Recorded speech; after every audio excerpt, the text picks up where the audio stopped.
하나님께서 오늘 우리에게 주신 말씀을 통해서 우리 성도님들이 다시 한번 오늘 말씀을 언약으로 잡는 그런 축복된 시간 되기를 바랍니다. 오늘 제목은 오늘 본문에 나와 있는 성구 중에 한 부분입니다. 너희는 그리스도의 편지다, 이런 말씀입니다. 편지라는 것은 글을 통해서 그 사람의 생각과 뜻을 전달하는 것을 편지라고 하죠. 그렇다면 그리스도의 편지라는 말은 무슨 뜻일까? 당연히 그리스도의 생각과 뜻을 전달하는 것이다 라고 말씀드릴 수 있습니다. 그래서 우리 성도들이 바로 그리스도의 그 생각, 그리스도의 뜻, 그리고 그리스도 자신을 정확하게 전달하는 일, 이게 오늘 우리의 사명이며 또 우리가 붙잡아야 할 언약인 줄 믿습니다. 오늘 3절에 보니까 너희는 우리로 말미암아 나타난 그리스도의 편지다, 이렇게 말씀하면서 이는 먹으로 쓴 것이 아니요, 이거 잉크로 쓴 게 아니라는 거죠. 오직 살아계신 하나님의 영으로 쓴 것이다. 그러면서 또 이건 돌판에 쓴 것이 아니고 오직 육신의 마음판에 쓴 것이다. 우리의 영혼 속에, 우리의 마음 속에 하나님께서 영으로 그리스도를 쓴 것이다 라고 말하고 있습니다. 자, 그렇다면 성도는 그리스도를 바르게 아는 것이 가장 중요합니다. 그렇죠?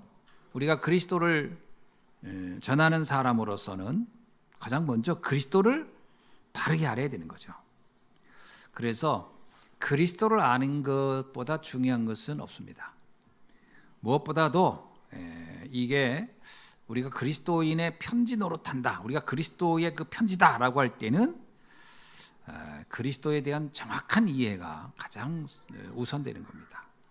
그런데 그리스도의 편지라는 말을 할 때 가장 많이 하는 착각이 있어요. 그게 뭐냐면 내가 올바르게 살아서 또 내가 어떤 그 인격적으로 훌륭하게 살아서 그리스도를 전달한다라고 하는 생각을 할 때가 있습니다.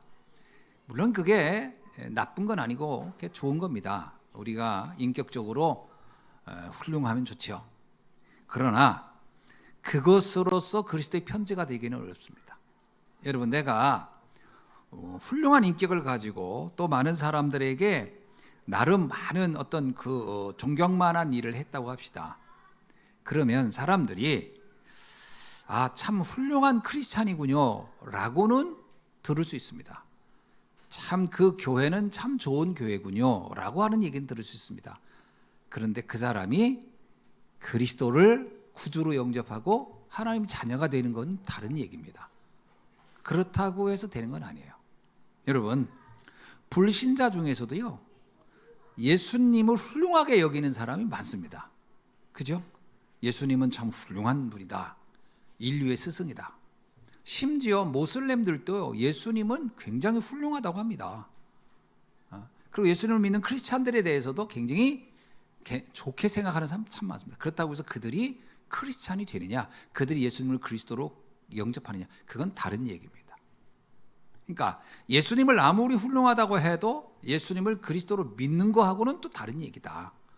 그러니까 우리가 훌륭한 인격을 갖는 건 좋지만 그것을 가지고 그리스도를 믿게 할 수 있는 것은 아닙니다. 그러니까 어떤 면에서 이제 마음의 밭을 좀 부드럽게 할 수는 있어요. 그렇죠? 옥토를 만들 수는 있어요.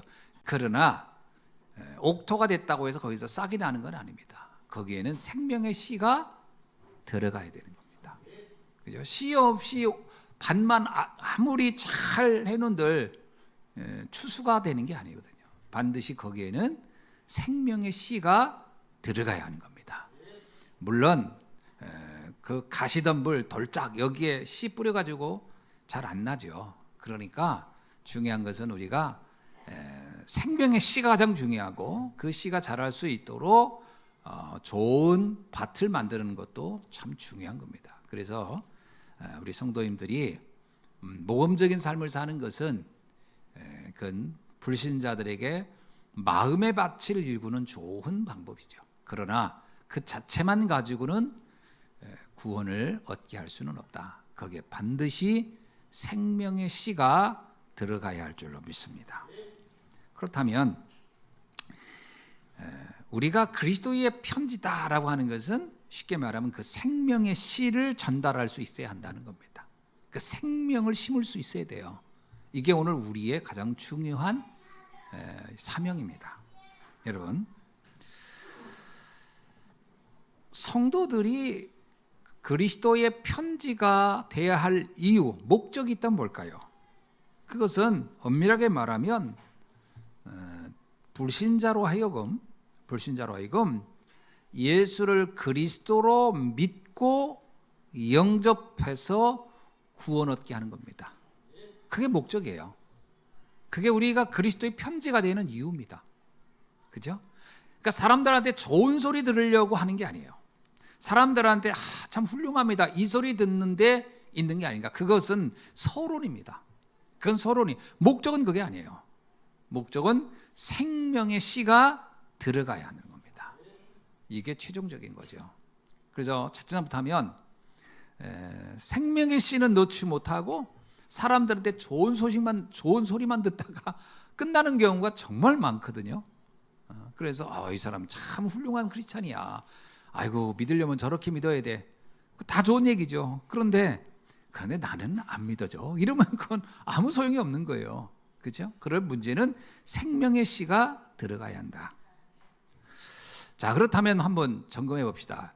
유대인들은 어떤 그리스도를 전달했을까 하는 겁니다. 유대인들도 그리스도를 말했거든요.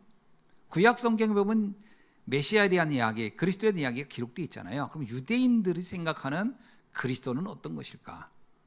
그러니까 유대인들이 전달한 그리스도를 가지고는 구원받을 수가 없습니다.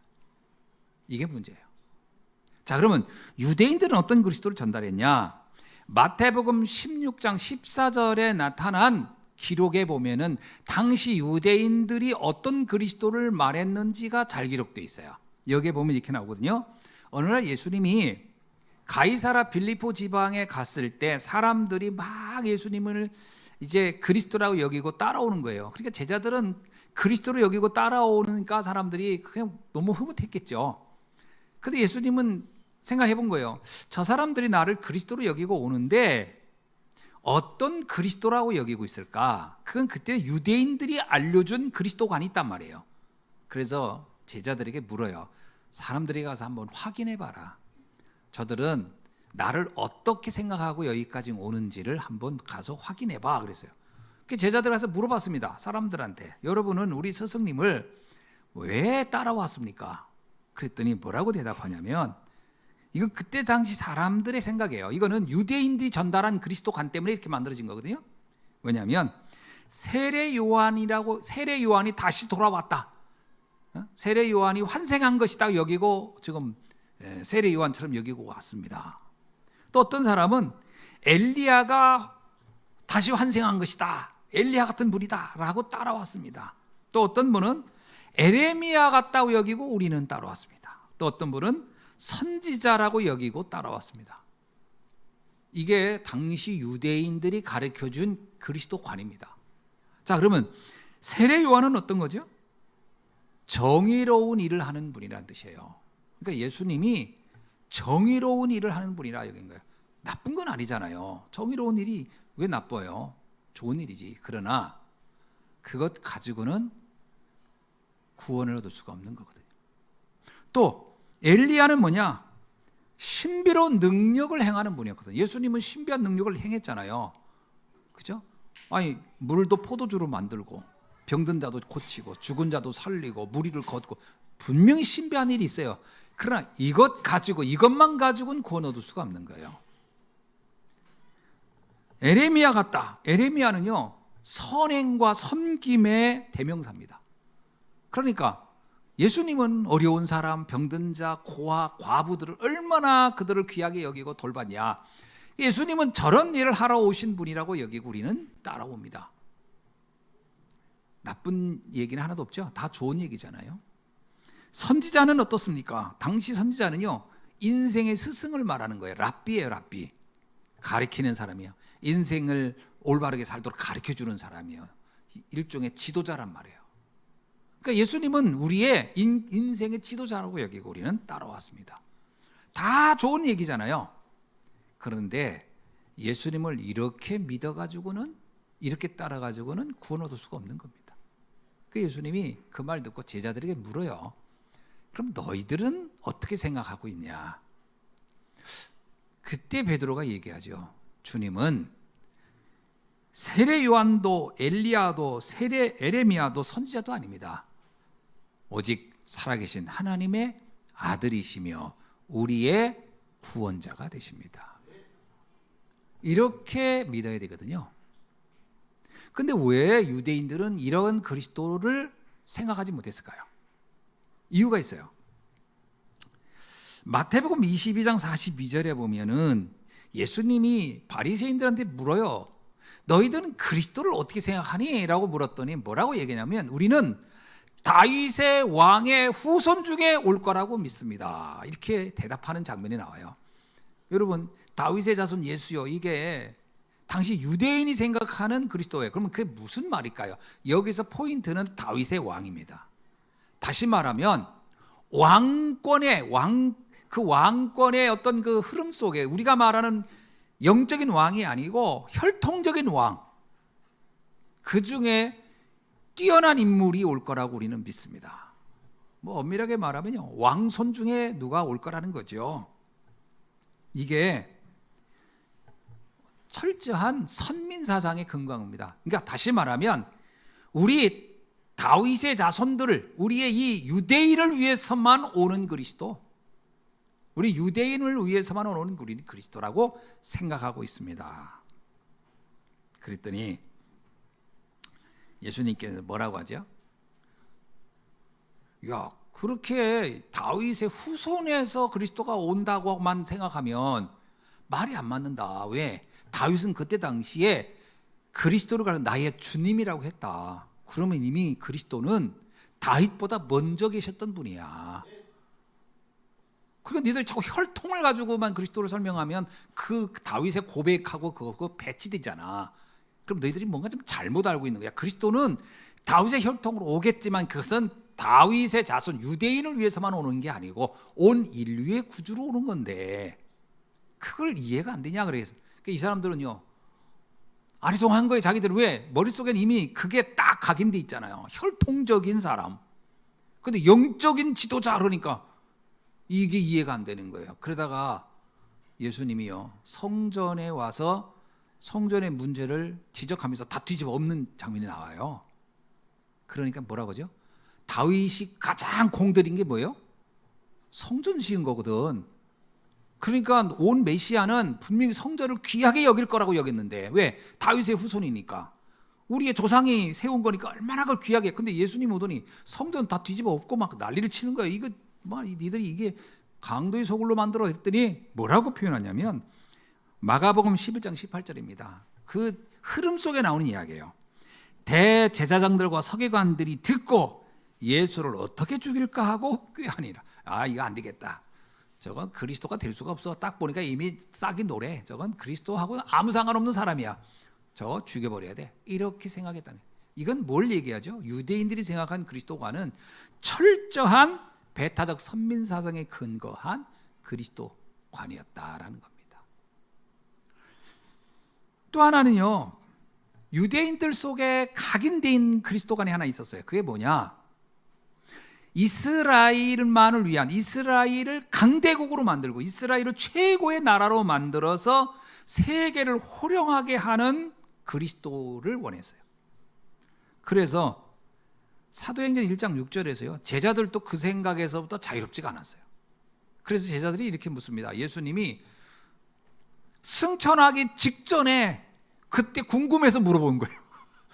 아니, 그리스도가 오면 그 일도 할 거라고 우리는 늘 알고 있었는데 예수님이 그런 일은 안 하고 혼자 그냥 떠나버리신다고 하니까, 승천한다고 하니까 이게 얼마나 그동안 궁금했겠어요. 그 속에다 담고 있다가 마지막에 물어요. 근데 주님, 한 가지 궁금한 게 있어요. 뭐냐 했더니 그럼 이스라엘은 언제쯤 회복됩니까?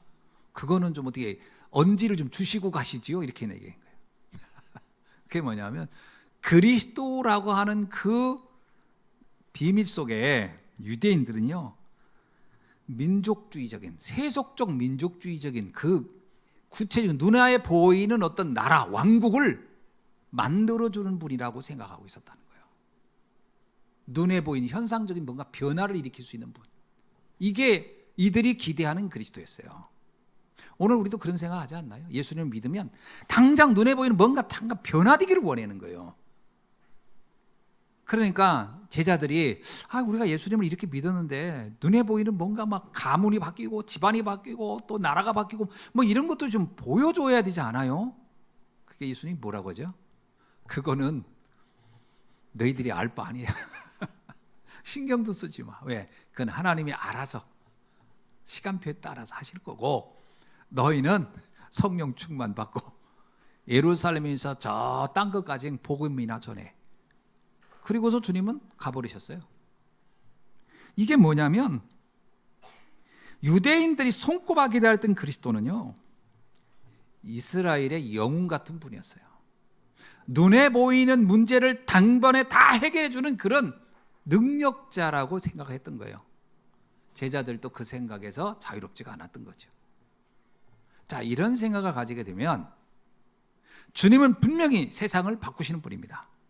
그러나 내가 보이는 내 눈앞에 당장 뭔가를 막 보여달라고 했을 때는 심각한 착각에 빠지게 되는 거예요. 진짜 중요한 것은 변화가 되는 것 같지 않은데 어느 날 바뀌어 있는 거. 그렇죠? 여러분, 내가 막 원하는데 그대로 된다? 그럼 사람들은 굉장히 많은 오해와 착각에 빠집니다. 그것은 주님이 시간표에 따라서 되게 돼 있는 거예요. 우리가 자꾸 눈에 보이는 결과를 자꾸 기대한다? 그럼 그게 기복신앙에 빠지게 되고요. 그것 때문에 신앙이 왔다 갔다 해요. 뭐 좀 되는 것 같으면 믿어지는 것 같고, 안 되면 이거 믿음이 없나? 또 하나님 안 계신가? 이런 불신앙이 사실 그 안에서 양면적으로 왔다 갔다 하는 거예요. 모든 것은 하나님의 주권에 맡게 되는 겁니다. 이런 부분들이 잘못 알게 된 거죠. 자, 이런 유대인들이 정한 그리스도, 이런 것으로부터 우리가 완전히 빠져나와야 올바른 그리스도를 보게 될 줄로 믿습니다. 자, 두 번째 뭐냐? 성경적인 그리스도를 정확히 알고 전달해요. 그러면 성경에서 말하는 그 그리스도는 정확히 뭐냐? 성경은 66권으로 되어 있고요. 구약 성경, 신약 성경을 다 통틀어서 일관되게 말하고자 하는 것은 그리스도입니다. 근데 이 그리스도는 단순히 유대인에게 제한되어 있거나 세속적인 어떤 눈에 보이는 것만을 염두에 둔 그리스도가 아니에요. 창세기 3장 15절에 보면 구약 성경에서 예언하고 있는 그리스도는 이런 겁니다. 증거하고 있는 그리스도죠. 사단의 권세를 깨트리는 그리스도입니다. 여러분, 우리가 그리스도를 안다고 하는 것은 영적 세계, 흑암의 세력을 꺾는 겁니다. 이게 이해돼야 돼요. 사단은 어떻게 공격하죠? 사단은요, 타락한 천사가 사단입니다. 그리고 인간의 역사 속에 개입해서 내가 내 뜻대로 모든 걸 다 할 수 있다라는 착각을 일으킨 게 사단의 메시지예요. 그리고 사단은 하나님에 대해서 모르게 하는 것이 사단의 전략이에요. 그러고 보면 사단에 잡혀있다라는 근거는 뭐죠? 사실 엄밀하게 말하면 하나님의 존재를 부인하는 겁니다. 그리고 인간의 모든 걸 다 할 수 있어라는 생각을 갖는 거거든요. 그리스도가 오셔서 그 부분을 무너뜨렸다는 거예요. 인간은 하나님의 은혜가 필요한 존재야. 하나님 없이 우리가 뭔가를 다 할 것 같다라는 것은 착각이야. 거기에서 수만 가지의 문제가 다 온 거야. 이걸 하나님은 그리스도를 통해서 우리에게 알게 하는 겁니다. 출애굽기 3장 18절은 뭐죠? 억압과 죽음에서 빠져나오는 길이 그리스도입니다.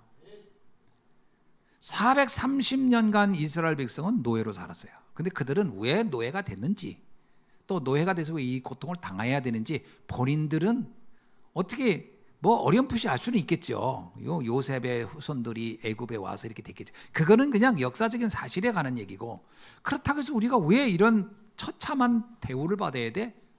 우리는 이 나라에 많은 공헌을 했는데, 아니 우리의 선조인 요셉은 이스라엘의 애굽의 총리까지 하고 총리로 돼서 나라가 가장 위험할 때 나라를 구호하기도 했는데 왜 우리의 후손들은 왜 대우를 이렇게밖에 못 받아? 이해할 수 없는 문제잖아요. 아니, 자기들도 동등하게 한 민족으로 대우하고 거기서 살 수 있는데 왜 우리를 이렇게 차별하고 이런 고통이 우리에게는 왔을까? 이해가 안 됐을 거예요. 여러분, 인간이 살다 보면 이해할 수 없는 이유로 우리는 고통을 당하는 겁니다. 설명할 길이 없어요. 아니 나는 잘했는데, 나는 많은 최선을 다했고 성실했고 많은 최선을 다해서 그 가정과 가문과 뭐를 위해서 헌신했는데 왜 결과는 이렇게 나한테 위기와 문제와 고통이 계속 올까? 그런 경우 진짜 많아요. 이스라엘 백성이 애굽에서 겪은 게 그거거든요. 왜 이 고난이 우리에게 왜 왔지? 설명이 안 되는 거예요. 왜 인간은 고난을 당할까요? 뭘 잘못했기 때문에? 아니에요. 잘못한 게 없어요. 이스라엘 백성이. 왜 왔을까요? 사실 그 원인은 공중근세 잡은 자로 인해서 그 안에 사는 사람은 이스라엘 백성만 그런 게 아니라 누구나 막론하고 고난은 당하게 돼 있는 거거든요. 거기에서 어떻게 빠져나올 수 있느냐? 그 답이 출애굽기 3장 18절이에요. 피제사의 비밀을 알을 때 그 도저히 설명할 수 없는 고난과 저주 재앙에서 인간은 해방되는 것이다. 이사야 7장 14절에서 이사야는 이렇게 얘기합니다. 우리는 앞으로 생각지 않는 저주 재앙이 올 거야. 이사야는 미래의 재앙을 얘기했어요. 어느 정도냐? 상수리나무 밤나무가 배임을 당할 만큼, 아무것도 남지 않은 황폐한 일이 올 만큼 그런 어려움도 올 수 있을 거야. 근데 여기서 빠져나오는 길이 있어. 그게 뭐냐? 임마누엘 되시는 그리스도를 알면은 끝나는 거야. 이게 이사야가 설명한 비밀이에요.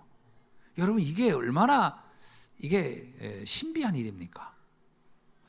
그리스도는 하나님과 함께하는 비밀이고 미래에 올 재앙을 피할 방법이다. 그 얘기를 하고 있는 거예요.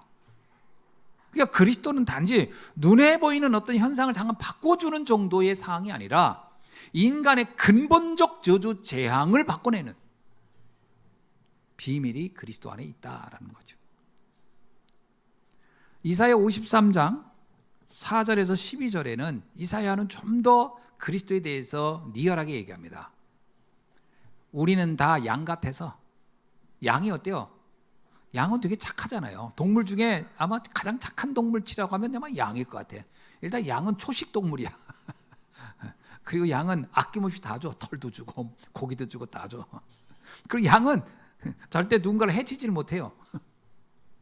그런데 양은 늘 외부로부터 먹이가 되네. 늘 그렇게 착한데 짐승들의 먹이만 되는 거야. 그게 어떻게 태어나길 양으로 태어나서요. 늑대로 태어나면 좋을 텐데. 근데 이렇게 얘기합니다. 우리는 다 양 같다는 거예요. 그렇게 나쁘지도 않은데, 근데 왜 늘 이렇게 고난을 당하냐 이거예요. 그러면서 그런데 우리가 당할 고난을 그리스도께서 우리의 저주와 재앙을 담당하셨다. 그게 이사야 53장의 비밀입니다. 양처럼 억울한 우리의 모든 인생의 저주 재앙을 그분이 가져가시는 것이다. 이게 그리스도의 비밀입니다.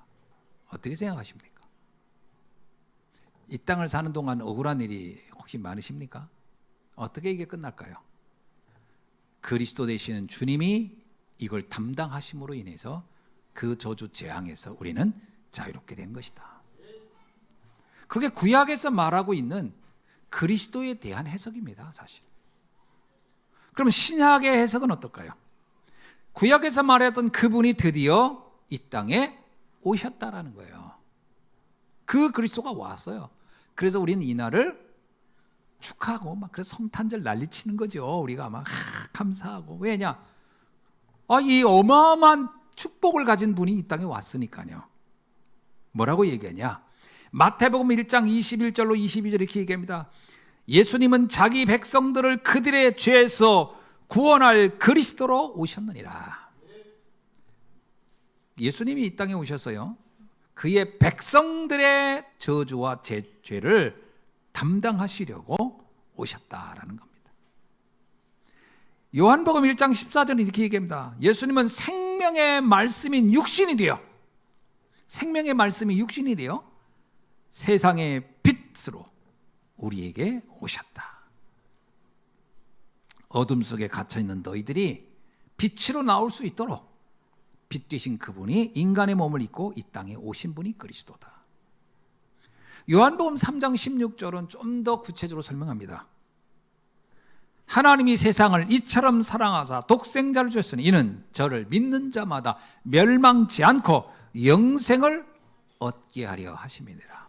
멸망받아야 할 인류의 저주와 재앙을 그분이 생명을 주시고 그가 그것을 해결하러 오셨다라고 요약하고 있어요. 이게 그리스도거든요.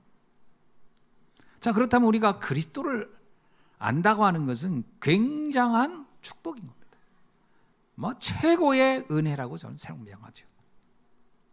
그리스도를 안다고 하는 것은 단순히 그냥 교회를 다닌다 이게 아니에요.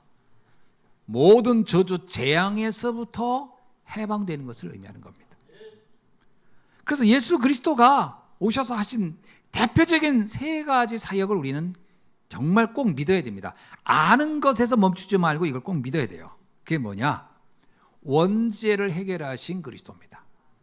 우리가 겪어야 할 죄 끝낸 거예요. 그래서 우리는 그리스도를 아는 순간 우리는 의인이라고 당당하게 말할 수 있어야 합니다.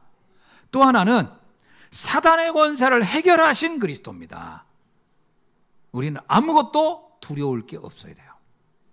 여러분, 이 그리스도의 비밀을 모르면 불신자들은 전봐야 됩니다. 무당 찾아가야 돼요. 세상이 두렵습니다. 왜 사람들이 그렇게 많이 배워놓고도 점을 치느냐? 두려운 거예요. 사람들은 거의 이렇게 잡혀 있습니다. 흑암에게 잡혀 있어요. 자신도 모르게 잡혀 있어요. 아무리 배워도, 아무리 많이 있어도 잡혀 있습니다. 빠져나오질 못한다니까요. 그리스도가 이 모든 두려움과 저주 재앙을 단번에 영원히 끝내신 줄로 믿습니다. 그래서 참 왕 되신 그리스도를 이해해야 돼요. 사단의 세력을 결박했다. 그리스도가 두려워할 게 없다. 세 번째는 뭐냐면 인간은 모두 언젠간 죽습니다. 그렇죠? 우리가 죽는다 생각하면 되게 기분이 좀 섬찟할 수는 있지 몰라도 그건 어쩔 수 없어요.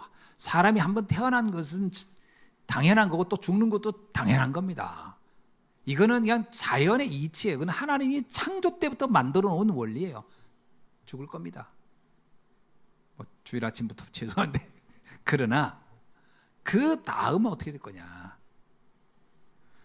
그리스도를 믿는 자만이 영원한 천국이 보장된 줄로 믿습니다. 이것도요, 세상에 어떤 눈앞에 보이는 당장의 어떤 결과 이게 중요한 게 아니라니까요. 그 근본적인 세계, 근본의 미래를 주님은 끝낸 것이다. 이게 그리스도입니다. 그래서 우리가 그리스도를 전달한다고 하는 것은요, 이런 비밀을 정확히 알고 그 편지가 돼야 할 줄로 믿습니다. 그래서 성도들은 그리스도를 전달하는 영적 편지입니다. 자, 복음서를 한번 봅시다. 복음서도 편지를 쓴 거거든요. 누가 썼죠? 마태, 마가, 누가, 요한이 쓴 거죠. 그러니까 그들도 그리스도의 편지의 역할을 한 거예요. 근데 마태는 어떤 그리스도를 썼을까요? 마태복음, 마가복음, 누가, 요한복음 비슷한 것 같은데 약간 방향은 조금씩 달라요. 마태가 바라본 그리스도는 어떤 그리스도냐? 왕으로 오신 그리스도예요. 만왕의 왕. 그래서 마태복음에는 왕 되신 그리스도가 강조되고 있습니다. 사단의 모든 세력을 결박하는 왕. 그 왕이신 그리스도를 나는 말하고 싶다. 그게 마태가 마태복음을 기록한 의도입니다. 마가복음은 뭘까요? 마가는 또 달라요. 그분은 그러나 철저하게 십자가에서 죽으시는 종으로 오신 그리스도예요. 대속 제물. 그래서 마가는 제물로 왔다가 대속 제물로 오신 그리스도. 우리가 어떤 죄를 졌을지라도 그분은 십자가에서 우리의 모든 죄를 담당하고 가셨다. 그래서 마가복음에는 가장 많이 나오는 게 주님의 죽음에 대한 얘기가 제일 많이 나옵니다. 대속에 대한 이야기가 제일 많이 기록되어 있어요. 내가 너희를 위하여 이제 죽으러 왔다. 내가 온 것은 섬김을 받으려 하는 것이라 내가 너희를 위하여 대속제물로 왔다. 이런 기록이 마가복음이 가장 많이 나오는 거예요. 세 번째는 요한복음입니다. 요한복음은 어떤 기록일까요? 누가복음입니다. 누가복음은 어떤 기록이냐면, 그런데 그 예수님은 어떤 신적 존재로 형상 없이 무형의 존재로 와서 막 다닌 게 아니고, 가상의 어떤 형태로 온 게 아니고 완전한 인간으로 오셔서 인간이 겪어야 할 모든 고난과 아픔을 다 아시고, 그래서 그는 사람으로 오셨다가 사람의 아픔을 다 아시고 가신 그리스도다. 그래서 인자 되시는 그리스도예요. 그래서 마가복음은요, 누가복음은 예수님이 인간적 예수님에 대한 기록이 잘 나와 있습니다. 그분은 우리가 쉽게 말하면 자꾸 옛날에 그런 게 있거든. 예수님은 이렇게 음식도 그냥 원래 배고파서 먹은 게 아니고 먹는 척 한 거다. 잠도 원래 졸리지도 않은데 자는 척 한 거다. 그러니까 제자들 보고 기도해 놓고 제자들 피곤한데 본인은 안 피곤했지. 뭐 이런 식으로 이상하게 예수님을 어떤 이거 신비한 존재로 만들려고 하는 경향이 그렇지 않다는 거예요. 그분은 완전한 인간이 겪는 희호애락을 다 가지고 계시는 거예요. 그래서 우리의 아픔을 너무 잘 아시는 거예요. 우리의 고통을 너무나 잘 아시는 거예요. 우리가 겪는 그 어려움을 너무나 잘 아시는 그런 그리스도로 이 땅에 오신 것이다.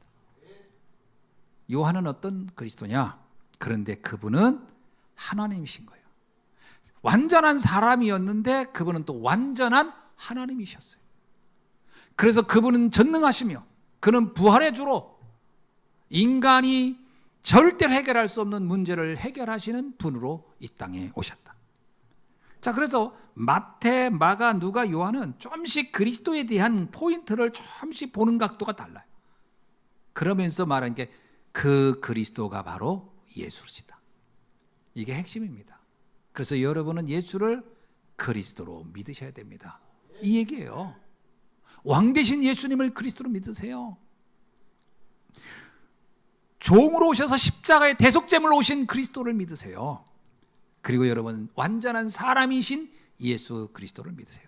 그리고 그분은 하나님이신 예수 그리스도를 믿으십시오. 이게 이 복음서가 전하고자 하는 영적인 내용입니다. 그럼 서신서는 뭘까요? 서신서는 두 사람이 대표적으로 썼어요.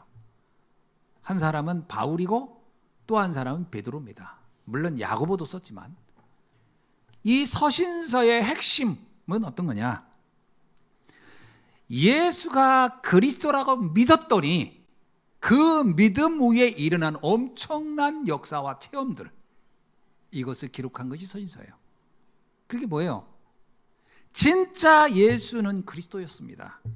그래서 그 예수님을 그리스도로 믿었더니 우리에겐 상상할 수 없는 역사와 축복이 일어났습니다. 이걸 기록한 것이 서신서입니다. 여러분, 그래서 바울은 로마서 3장 23절 24절 이렇게 얘기해요. 모든 사람이 죄를 범하였음에 하나님의 영광에 이르지 못하였는데 그리스도 예수 안에 있는 속량으로 말미암아 하나님의 은혜로 값없이 의롭다 하심을 얻은 자가 되었느니라. 그래서 나는 더 이상 어떤 것도 필요하지 않은 그리스도를 알고 났더니 다른 것은 다 배설물처럼 가치 없는 것처럼 보일 만큼 그리스도 안에서 누리는 이 축복이 어마어마합니다. 여러분은 행복하십시오. 여러분은 기뻐하십시오. 그리스도를 안다는 것은 이 땅 모든 것을 소유한 것과 같은 것입니다. 이런 말을 바울은 말하고 있는 거죠. 그래서 우리가요, 복음서에 기록된 그 예수 그리스도가 교리적인 그리스도를 설명하는 거라면 그 그리스도가 나의 그리스도가 되어서 일어난 응답은 바울이 서신서를 통해 설명하고 있는 겁니다. 베드로도 마찬가지예요. 내가 그리스도를 알기 이전에 나는 무익한 사람이었다. 그런데 그리스도를 알고 나니까 나는 물고기나 잡는 그 가치 없는 인생이었는데 이제는 사람 낚는 어부가 되어 이 땅에서 나 같은 자가 하나님 앞에 인정받고 이런 전도자의 삶을 살고 있다. 사도행전 4장 12절에 얘기합니다. 다른 이로서는 구원 얻을 수 없나니 천하 인간의 구원 얻을 만한 다른 이름을 내게 주신 적이 없음이니라. 저 성전 미문에 앉은 병이한테 그리스도를 말했더니 그가 그 질병에서 해방되고 벗어나고 치유되고 일어나서 기뻐하며 하나님을 찬양하는 것을 난 보았다. 그 그리스도를 믿는다는 것은 이런 어마어마한 역사가 일어나는 것이다. 이게 서신서에 기록된 그리스도에 대한 편지의 내용들입니다. 자, 그렇다면 구원받은 우리는 어떤 그리스도를 증거해야 될까요? 예수님은 마태복음 1장에서 8절에서 세 가지의 중요한 주제를 우리에게 확인시켜주고 가셨습니다. 그리스도 안에서 이루어진 거죠. 오직 예수만 그리스도다. 그리고 오직 그 그리스도를 믿고 있다면 하나님의 나라가 우리에게 이루어질 것이다. 그리고 이것은 우리의 힘으로 하는 것이 아니라 성령께서 하시는 것이다. 이것이 예수님께서 우리에게 마지막 당부하고 알려준 내용입니다. 말씀을 정합니다. 성도들이 누군가를 만났을 때 여러분은 그리스도의 편지로서 증거할 내용들이 정리되어 있어야 돼요. 그 중에 첫 번째가 뭐냐? 예수만 그리스도이며 그 그리스도를 믿을 때 생명을 얻고 구원을 얻는다는 것을 여러분은 확신을 가지고 증거할 수 있어야 할 줄 믿습니다. 다른 걸 말하면 안 돼요. 물론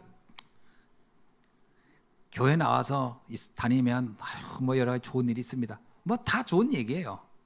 그래가지고 그 사람이 저주 재앙에서 빠져나올 수 없습니다.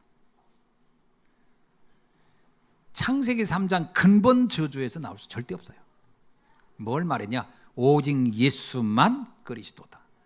그분을 내 마음의 구주로 영접해야 합니다. 이걸 말할 수 있어야 돼요. 두 번째는 뭐냐? 반드시 하나님의 나라가 당신의 모든 삶의 현장에 임한다는 것을 알려줘야 됩니다. 하나님의 나라는 우리가 무슨 군사를 가지고 만든다? 무슨 뭐 행정 제도를 가지고 아닙니다. 하나님의 나라는 오직 그리스도 안에서 이루어지는 하나님의 통치가 이루어지는 세계입니다. 그래서 바울이 마태복음 사도행전 28장 30절로 31절에 보니까 바울이 온 이태를 자기 셋집에 머물면서 자기에게 오는 사람들을 다 영접하고 하나님의 나라를 전포하며 그렇게 나와요. 바울이 감옥에 로마에 이렇게 구속되어 있을 때 얘기입니다. 그는 오직 하나님의 나라가 임할 것이다. 어떻게 해요? 나옵니다. 주 예수 그리스도에 관한 모든 것을 담대하게 거침없이 가르쳤더라. 예수 그리스도를 정말 영접하면 하나님의 나라가 임하게 되어 있습니다. 요거를 전달할 수 있어야 돼요. 자, 세 번째는 뭐냐? 모든 민족 만민 땅끝까지 이 사실을 전달하는 게 우리의 사명입니다. 예수님이 제자들에게요, 마태복음 28장 19절에 이렇게 나옵니다. 너희는 가서 모든 민족을 제자로 삼아 아버지와 아들과 성령의 이름으로 세례를 베풀어라. 우리가 해야 할 사명 중에 하나가 뭐냐? 이 복음을 2, 3, 7, 5천 종족 땅끝까지 증거하는 일입니다. 이게 우리에게 주신 하나님의 사명이에요. 그래서 우리가 꼭 기억하셔야 됩니다. 오직 그리스도 외에는 이 땅에 어떤 저주 재앙도 해결할 길이 없다. 오직 그리스도를 증거할 때 하나님의 나라가 임하게 되어 있다. 그리고 이것은 모든 민족이 반드시 들어야 할 내용이다. 이것 때문에 하나님은 우리를 이 시대에 부르신 겁니다. 저와 여러분은 당당하셔야 돼요. 우리가 생명을 전달할, 구원을 전할 남은 자요, 순례자요, 정복자라는 걸, 여러분이 이 시대의 전도자라는 것을 꼭 기억하시길 바랍니다. 여러분이 침묵하면 사단이 가장 기뻐할 겁니다. 우리가 침묵하면 구원받을 자들이 구원 얻을 수가 없어요. 여러분이 때를 얻든지 못 얻든지 누구를 만나든지 그리스도를 말할 수 있어야 합니다. 말할 수 없다면 그리스도의 편지가 될 수 없어요. 지식은 우리의 입을 막는다 그랬어요. 사람이 복음이 아니고 세상 것 가지고 말하려고 하죠. 그럼 입 안 열립니다. 자꾸 내가 얼마나 많은 얘기, 얼마나 똑똑한 얘기로 해야 될까, 얼마나 뛰어난 말로 할까, 입 안 열립니다. 왜? 세상엔 똑똑한 사람 많거든요. 똑똑한 사람 만나면 똑똑한 여러분이 가지고 있는 지식 가지고는 절대 말도 못해요. 그래서 바울이 아테네 가가지고 복음을 전하기 전에요, 아테네 사람을 지식으로 설득하려고 했어요. 한 사람도 구원 못했어요. 그래서 바울이 그러잖아요. 내가 다시는 복음 외에 다른 말을 절대 말하지 아니하기로 난 작정했느라. 아테네에서 경험해 본 거예요. 똑똑한 말 해봐야 아무도 안 먹히더러. 아무도 들으려고 하잖아. 여러분 무슨 세상 지식 얘기해보세요. 무슨 작가 얘기하고 이 사상 얘기해 누가 들어요? 속으로 다 비웃지. 복음 말해야 됩니다. 복음만이 사람을 살릴 수 있습니다. 복음만이 저주 재앙을 해결할 수 있습니다. 이 일을 위하여 하나님 지금 여러분을 부르셨습니다. 기도하겠습니다. 하나님 감사합니다. 오늘 우리가 그리스도의 편제가 되어서 오직 그리스도를 올바르게 증거하는 일에 하나님 우리를 사용하여 주옵소서.